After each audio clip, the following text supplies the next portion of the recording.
De nombreux ouvrages affirment qu'il faut 21 jours pour prendre une nouvelle habitude, mais ce n'est pas vrai.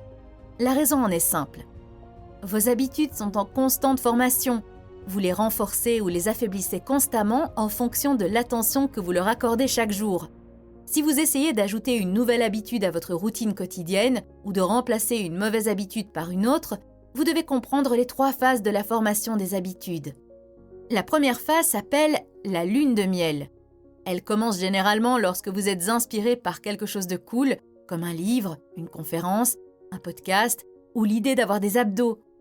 Les premiers jours, tout semble facile et vous vous dites « Ah oui, je peux le faire, je suis prêt à relever le défi ». Malheureusement, la phase de lune de miel ne dure pas éternellement. Le 3e ou le 8e jour, vous commencez à rencontrer des obstacles. C'est là que commence la 2e phase, la phase de lutte. C'est le moment où le « je peux le faire » se transforme en « c'est plus difficile que je ne le pensais » ou « est-ce que cela va vraiment avoir de l'importance si je manque un jour ?» Vous commencez à vous battre entre vos nouvelles et vos anciennes habitudes. C'est une étape normale et la plus importante, car c'est là que la plupart des gens abandonnent. C'est le cimetière de nombreuses habitudes. Pour passer cette étape, il vous suffit de gagner 2 ou 3 de vos luttes. Voici 4 techniques pour vous aider à passer cette étape avec succès. 1. Ritualiser. Pour beaucoup de gens, le week-end est la meilleure partie de la semaine, mais pour moi, c'est la pire partie. Pourquoi ? Parce que j'avais ritualisé toutes mes habitudes pendant la semaine, en particulier mon alimentation. Or, le week-end était le seul moment où je n'avais pas de rituel. Très souvent, je mangeais sainement et je faisais de l'exercice toute la semaine, mais je finissais par gâcher tous mes progrès pendant le week-end. Pendant un certain temps, je n'arrivais pas à comprendre pourquoi cela se produisait, mais je me suis rendu compte que c'était parce que j'avais très peu de rituels pour le week-end. Donc, si vous voulez gagner facilement vos luttes, ritualisez votre nouvelle habitude pendant toute la semaine. 2. Reconnaissance. Lorsque vous arrivez au 3e jour de votre programme d'exercice et que, couché dans votre lit, vous vous demandez si vous voulez ou non sortir sous la pluie pour aller jusqu'au bout, reconnaissez où vous en êtes. Apprenez à vous dire simplement « Je suis entré dans la phase de lutte ». Reconnaître que vous êtes dans une phase de lutte, c'est comme enlever le bandeau avant le début du combat. Vous savez maintenant ce que vous combattez. Rappelez-vous qu'il est important de gagner ce combat aujourd'hui. Pourquoi ? Parce qu'à chaque fois que vous gagnez une lutte, la suivante devient plus facile à gagner grâce à l'élan que vous créez. L'élan fonctionne aussi dans l'autre sens. Chaque fois que vous perdez un combat, il est plus facile d'abandonner la fois suivante. Posez-vous 2 questions. Lorsque vous êtes en pleine lutte, posez-vous les questions suivantes. Que ressentirais-je si je gagne cette lutte ? Et que ressentirais-je si je la perds ? Ainsi, vous ne vous concentrez plus sur vos luttes, mais sur vos émotions. Ce faisant, concentrez-vous sur les bons sentiments comme l'espoir, l'optimisme et la fierté, plutôt que sur les sentiments négatifs associés à la défaite. 4. Projection de vie. Visualisez ce que sera votre vie dans 5 ans si vous ne faites pas le changement souhaité et si vous ne gagnez pas systématiquement vos luttes. À quoi ressemblera votre vie dans 5 ans si vous continuez à suivre le même régime ? Si vous ne faites pas d'exercice ? Si vous n'arrêtez pas de fumer ?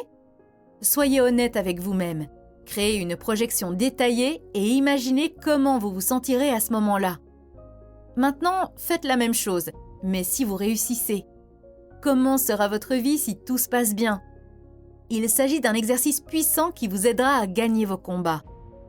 Enfin, la dernière phase s'appelle la seconde nature. À ce stade, l'habitude désirée ne demande que très peu d'efforts pour se concrétiser.